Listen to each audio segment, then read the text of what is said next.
Hey everyone, welcome back to the channel. So today we have a 22 Toyota Tacoma and we're going to be replacing the catalytic converter on it. Now unfortunately for this truck, the catalytic converter was stolen. However, we are going to be replacing it, so I'm going to show you that process. And before we go ahead and begin, if you haven't subscribed to the channel, hit the subscribe button down below. Definitely smash the like button because it helps the channel out. And with that said, let's go ahead and get started on today's video. So where I'm going to begin on this, now whether you're replacing your catalytic converter or you're, let's just say, dealing with what's happening with this vehicle because it got stolen, you're going to want to remove your oxygen sensor if your primary one, which is your air-fuel ratio sensor, didn't get damaged, which typically they don't. So what you're going to want to do is go ahead and unscrew this. Now mine will come out. This car only has around 7,000 miles, so it's not too rusted on there. Now once you break it loose, you're gonna have to reach up here, and there is the connector, and it's gonna be very difficult to show because the frame's in the way and I'm probably gonna be blocking the camera, but I'm going to unplug my wiring harness to it just like so. And there's also a squeeze tab connector up here that you have to release in order to get the wiring free. Now that we got the wiring free, what I'm going to do is very gently just unscrew this. Try not to drop it on the floor because sometimes they can move around on you. And we're just going to get this out of the way. Now our sensor is fine. This thing is pretty much new. We're going to go ahead and set it to the side because we are going to be reusing the front one. Now that we have that out of the way, you will notice that we have one bolt flange here and another one is going to be towards the backside right there. Now this pipe has some spring bolts in it. It's actually able to flex and move. What I do here is I take a 14 millimeter. Now more than likely, depending on how badly rusted the vehicle is, you may have some fight on this, but I'm gonna give this a try with my ratchet and the 14 millimeter. This car's fairly new. Hopefully it's not rusted. Now that one appears to have broken loose, and let's try this one here, and that one actually is loose. So if you're lucky and fortunate like me, which I'll be honest with you, these never come off this easy. The fact that this car is basically a year old and has no miles is the reason why this is being very simple. Now you got to be very careful. I'm loosening these off a little bit at a time. They do have a spring attached to them, and sometimes if you just release them all the way, that spring can pop out and try to hit you. So I'm gonna release the pressure nice and evenly on them. Now it kind of sucks, takes a little bit of time. I'm gonna go ahead and do this, and when I get them off, I'll bring you guys back in. So I got my bottom one off, and this thing pretty much has no pressure on it at this point. And what I'm gonna do next is just get off my top bolt, if this is going to work with me. Now I've gotten rid of my ratchet here, and I was hoping to just get this off by hand, which it should come off just like that.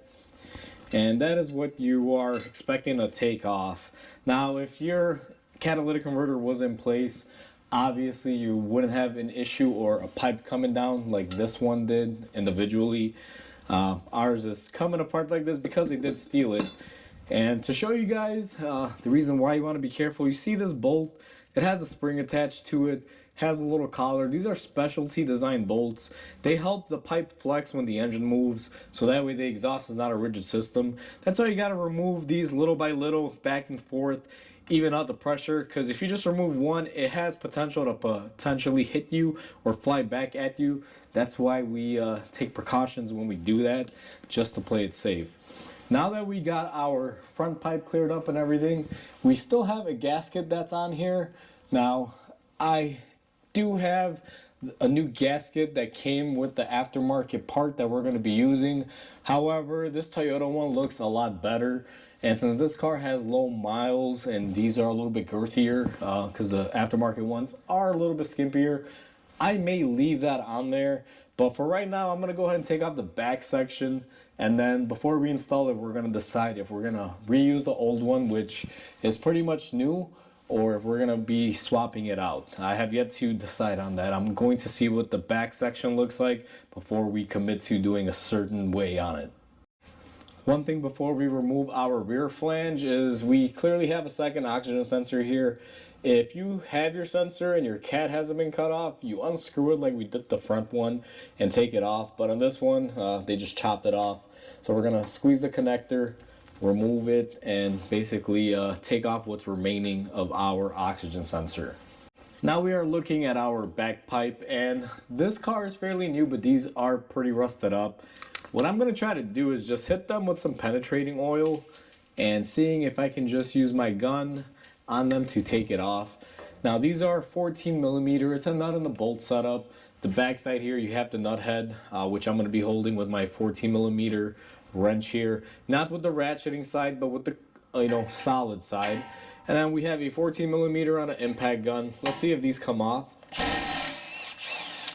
All right, and even though it looked pretty rusted up, that wasn't horrible. So let's keep our nut and bolt together. Let's see if we're gonna achieve success on this side. And yes, we did.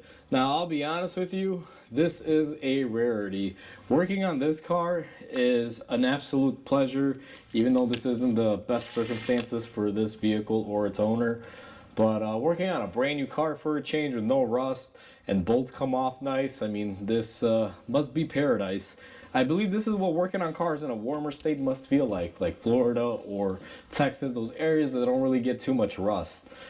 So now that we got our pipe freed up and everything, if you have an existing cat and it hasn't been cut off, you will probably have this bushing here supporting it. It's called an exhaust hanger. Now on ours, since it's missing, they just decided to cut it off. The best way to get these off is to use a pry bar or something to pull them off. I have this nifty little tool that sometimes works, sometimes it doesn't. I'm gonna give it a shot here. And what it's supposed to do is just pull it off just like that.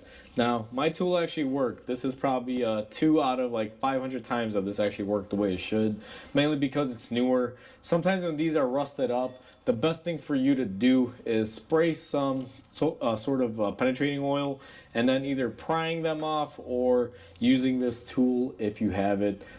Now we have our new converter assembly on the bench. I believe this car runs a 2 setup, meaning you got your primary cat that does most of the cleaning, and then you have a secondary. That's probably why this thing got stolen. It's super valuable.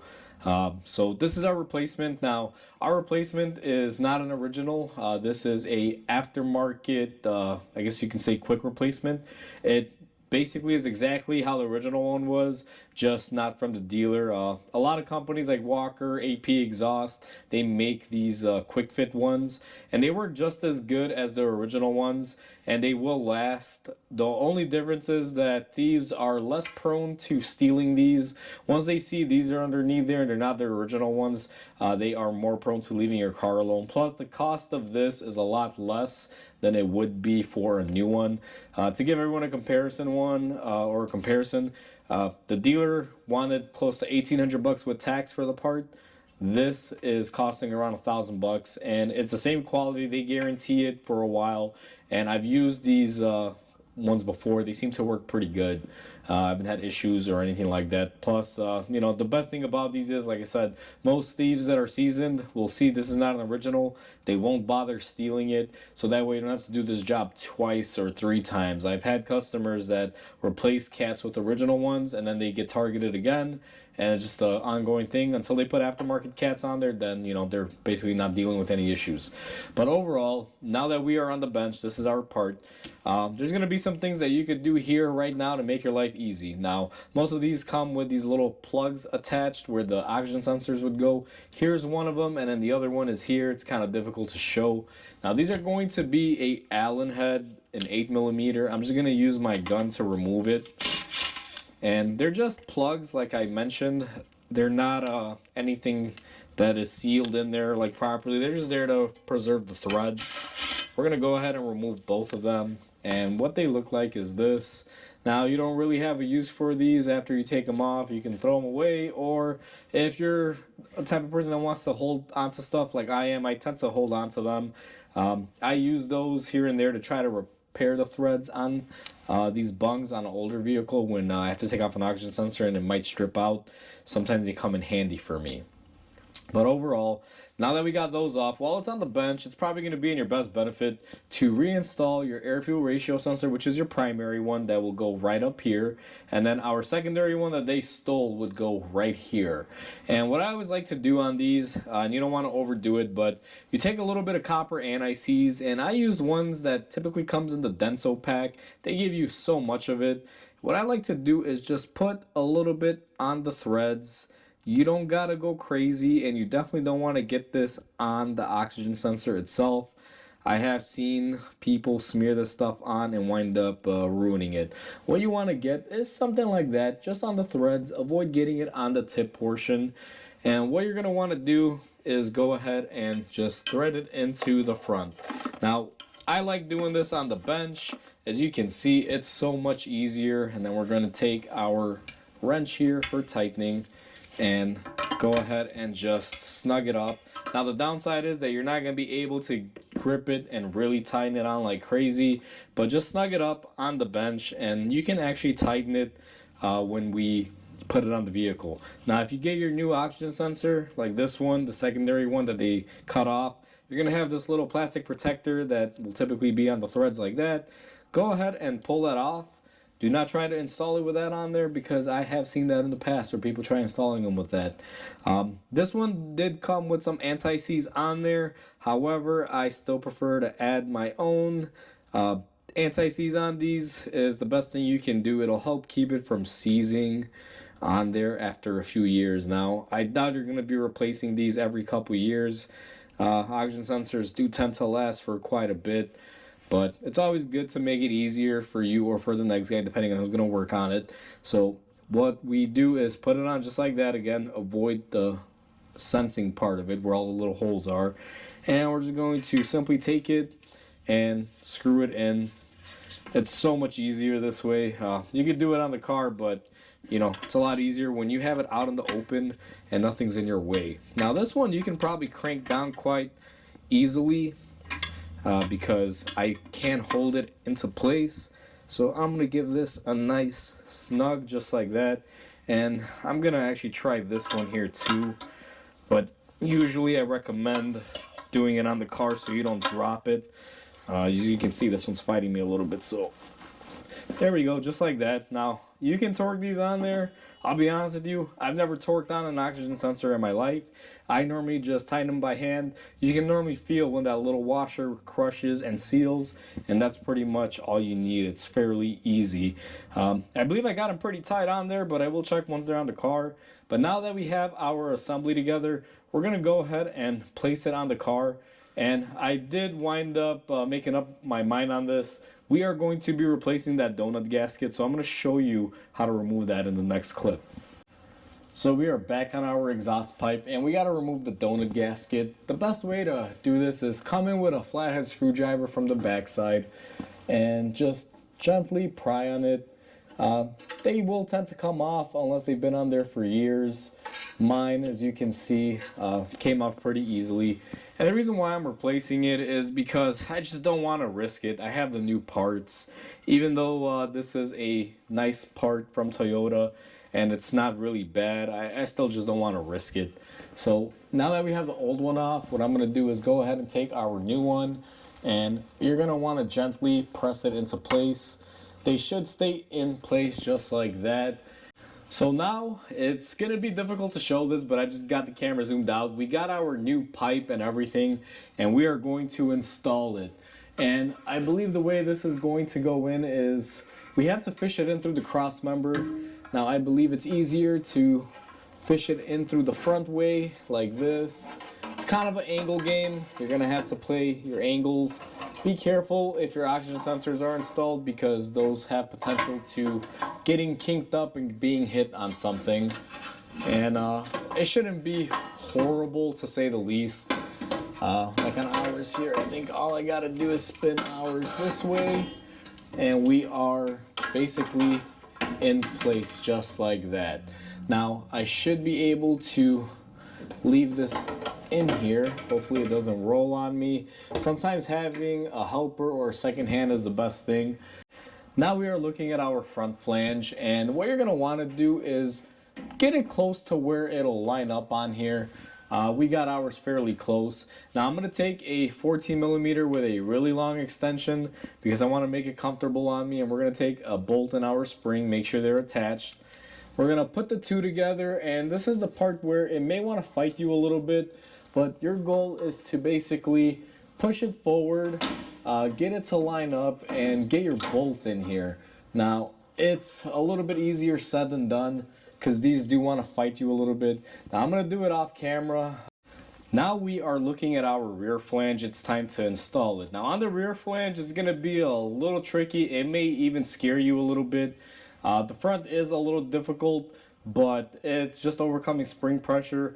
On the rear exhaust flange, you're going to have to overcome this pipe. Now, when everything is bolted up together, it sits a certain way. When they cut the catalytic converter off and when we took off the piping, this actually relaxed a little bit and pushed back. So the whole muffler and all the piping behind the cat has to pull forward a little bit. Now, if we look at this flange, and I'm going to try to get the best angle here with the best lighting, you'll notice that we got quite a bit of gap. There's my finger for reference. Now that's not a whole lot. It looks a lot more than it is on camera. And what you're gonna have to do in this scenario, now we don't have our gasket in yet or anything. We're just gonna take one of our bolts for the rear flange. We're going to line it up. Now it's gonna look like it's far off, but remember, we do have to pull it forward. So as you pull and you lift up, you notice the pipe comes together. And what you're going to want to do is go ahead and just lightly thread one bolt in there. Now, we still have enough room to where we can grab our gasket, grab our new gasket here, and line it up. Now, you can put the gasket on before you pull it together. However, what I find is that sometimes it will fall off and it could break. As a matter of fact, it might even fall off on us here, but you know, we're going to install it. Now we're going to take our second bolt. And once again, we are going to line everything up and go ahead and tighten our bolt hand tight. Now I'm going to make sure my gasket sits into place. This gasket is always going to be the awkward thing. And then what I'm going to do is push up and hold it together while my gasket is in place. And I'm also going to tighten them up by hand as much as they can go. After we get them nice and tight and fairly close together and our gasket is set into place, you're going to want to go ahead and just tighten everything up. Now, we are pretty much as we are going to get hand tighten wise, and everyone can see, and let me get the camera zoomed in here, that we've closed our gap. It's normal for it to have a lot of gap because the exhaust is going to sit naturally a little bit farther up. That's going to bring the two pipes together, because when there's no bolts here in this rear section, is just flopping, it has a tendency to push out and lean down. So don't let that gap scare you. I know it can be a little confusing. Next thing that we have to do is go ahead and connect our oxygen sensor connectors. Now, our rear oxygen sensor is an original design, but it's not the original one. The dealer one was crazy expensive compared to an aftermarket replacement. Now, this is a OE replacement, but they give you a little bit more length on the wire that we're going to have to address. So we're going to take our connector and just go ahead and bolt it in place like that. And the reason why they give you a little bit of extra room here is because I believe this fits a four-wheel drive model and a rear-wheel drive model. Now, ours is a rear-wheel drive, not a four-wheel drive. So that's why the wiring here is a little bit longer. I believe Toyota has a little bit shorter harnesses on the original ones for a two-wheel drive versus the four-wheel. And they are the same sensor, just a matter of a couple lengths on the wire. Now, to address this, what I'm going to do is make sure I give my sensor ample wiring in case it needs to move around. I figure that right there should be enough. And we're going to take a zip tie and we're going to go ahead and just tie up our wiring to make it the appropriate length. Now, I hate doing stuff like this, but there's no point to pay, you know, let's say 70% more for the Toyota one just to have a little bit of shorter wire. We can easily address it. You can see we got a lot of flexibility and room here. Not enough for it to touch the pipe and burn, not enough to hit our drive shaft or anything, but it's pretty much perfect. So we're going to go ahead and cut our zip tie flush just so the next person, whether it's me or somebody else, when they get down here, if they touch this, they don't cut their fingers off. always make it a habit to cut these things flush, because I've been cut by so many of them throughout the years when people just leave them a little bit, I guess you can say like a hangnail, it winds up always getting you. And since we are back here, what we're gonna do is go ahead and move here to the side. Now this is where our exhaust hanger is going to be, and it's gonna be pretty simple. We're gonna go ahead and open up my new hanger here, get it out of the packaging that I didn't remove it out of. And this is what it should look like. Now these aren't super expensive, they're a few bucks, and all they really do is just hold stuff into place. We're just gonna go ahead and slide it in here, just like so. Now what I like to do is slide one end in and get it started, and then I'm gonna come in here and just brute force. And this is new, so it will be a little difficult, but what you're gonna wanna do is try to get that end. And now I'm actually gonna remove it off my truck and put it on the exhaust pipe because it's a little bit rougher. My body has this nice little sleek design. And then what I'm gonna do is just work it over just like so and just push it in there. Now you want to get it in there quite a bit, don't just do a little bit, and they will be tough. I mean, it's new rubber, it's gonna be a pain. So we're gonna go ahead and push it in here as much as we can. And there we go, just like that. And give it a shake. You can see it is supporting it a little bit. It's mainly being supported by the hardware and the bolts, but at least we got more support here now. So we are pretty much finished up with the rear section of our truck. We got our bushing in to hold it, and then we have our oxygen sensor. Now, I did tighten mine on the bench. If you want to just be safe, then sorry. This is a good time to take your wrench, and we're gonna take ours. Just go ahead and make sure it's nice and tight, which ours is. And once we have all that done, it's time to move our way to the front. Now we are in the front of our truck, and what I'm gonna do starting off is we're gonna go ahead and grab our wrench and make sure that our sensor is nice and tight on there, which it is. Just needed a little bit of snugging up. And the main reason why I like tightening these while it's attached, it's something that holds the pipe rigidly, so you're not really fighting with it. And next thing we're gonna do is take our harness for our oxygen sensor.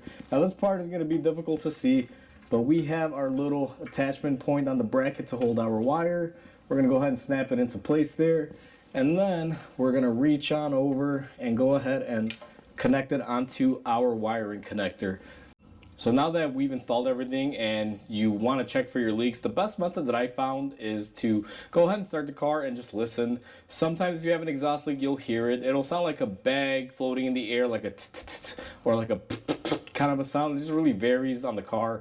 What I did was I went ahead and started my truck up, lifted it back up, came up underneath here, and my preferred method is one, listening in to see if I hear anything. And if you want to get more detailed, if you have a mechanic stethoscope with a nice little fine cone, you can actually come in here and listen in and see. Sometimes you'll also see a leak if you get, let's say, water coming down from where you tightened up your flanges. That'll be an indicator, but normally you're looking for a sound. The other method that you can do is, far away from your flanges, you can kind of hold your hand out, obviously if you're not wearing the glove, and you can feel to see if any hot air is coming out. Now be careful, I don't recommend that because you will potentially burn yourself if you don't know what you're doing. But what I find is if you have the stethoscope, I mean, these things hone in really good. Mechanic stethoscope is the best thing. You can just come all along here and you'll hear it. If it gets loud and it's leaking, you'll be able to find it out with this really easy. Plus, this makes it way easier up front. You can just kind of get in there and circle around. So we are all said and done on our 22 Tacoma. Our catalytic converter is installed. However, before I end the video, I want to make a few points just to help people along at home when you're doing this. If you do wind up doing this, the way that you would take off the old catalytic converter is how you fish in the new one. Unfortunately, I couldn't show that portion because we didn't have one to remove. We just had the remnants of the piping. Another thing is that you may want to have a heat source if your bolts are severely rusted. You may want to heat them up. We got lucky. Ours came off. This thing's a fairly new car, barely any miles on it, but it's not always that easy. Sometimes you do have to torch them off. Another thing is always order new gaskets and hardware, meaning the bolts and the nuts and everything that hold everything together, just as cheap insurance. Sometimes the exhaust or catalytic converter you're buying may or may not come with it. Just be mindful of that. So check. It's better to have everything on hand than not have it in case you need it. Aside from that, a couple key points that I want to mention for the install are: make sure when you're doing this job and you're installing the new pipe, you put your front pipe assembly first, meaning the flange that attaches to the motor with the spring bolts. If you do it the other way around, you're gonna be fighting it and potentially strip out your threads, because when you hook up the rear and you try to pull everything forward to line it up on your engine, it's gonna be pulling the muffler piping and everything with it. It's gonna be a lot of stress and weight, so it's easier just to maneuver that pipe in there, and then you have seen in the video how easy it is to install the back, even though we had a wide gap. It's pretty simplistic, so do it that way. Aside from that, when you do your leak checks, always check to make sure there's no water dripping out or anything from the joints, because that may indicate a small exhaust leak that you may not hear or see. Another big point to point out is that if you install a new pipe like this, these pipes come manufactured and they spray an anti-corrosive coating on it. When you start up the car for the first time or the first few miles, you may have a funky oil burning smell. Just make sure that you aren't potentially causing a fire with anything that you might have misdone. But otherwise, if nothing seems out of the ordinary, more than likely it's just that coating burning off with the heat of the pipe. Normally what I like to do is I'll keep this thing running for about half an hour to an hour, or try to drive it around to check to make sure that we don't have our check engine light back on after clearing the codes, because they did cut off our oxygen sensor. And on top of that, it burns off that coating so it won't smell when the customer picks it up. So overall, those are just the best tips that I could give you. Hopefully you guys enjoyed this video. Please comment, like, and subscribe, because it definitely helps the channel grow. Hope everyone has a wonderful day, and I'll catch you on the next video.